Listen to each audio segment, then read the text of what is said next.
when it comes to our knee, it's kind of the forgotten joint. So you have your fibular joint. So it's a little joint that kind of sits below your main joint, and it has an internal and external rotation aspect.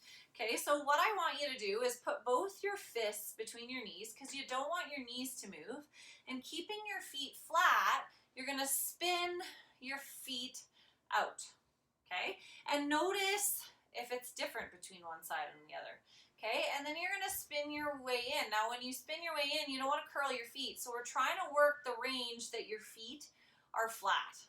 Okay, now I have a little bit more limit on my left knee versus my right, and you can see it in the video. So what you would do is work that range. Okay, it's not how well I can spin my knee in and out. Now I've had reconstructive surgery, I've blown out those ligaments ever since, so I do have a little bit of struggle in that joint, but by opening up and teaching it to move makes a big difference on how I connect through my foot and through my hip.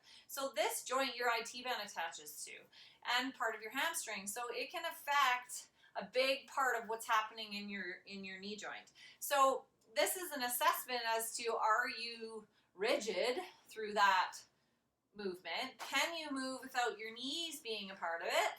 Right? So if you think of simple as flattening your feet down and your knees cave in, you're now compromising that because you don't know how to interact through your stability of your feet and your hips.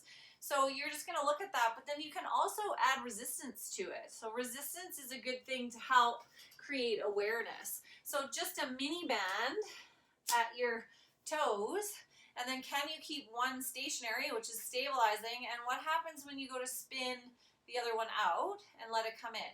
So there's a resisted action of you spinning out, but there is an assisted but also a control to bringing it back in. Again, you want to make sure that your feet stay flat, and you're going to roll in. Now again, my knee just cheated, so you have to pay attention to where the cheat shows up, right? And work within the range that you can do, because if I just keep doing this, I'm not teaching that fibular joint, so part of my knee joint, to do anything right. Right? Working within that range is more important of how you're doing it versus how far you can move or what you're doing.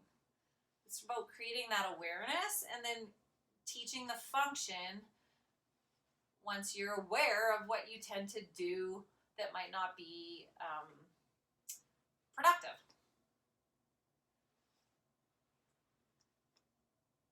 Okay, have fun with that. You can also do this lying on your back with your knees bent.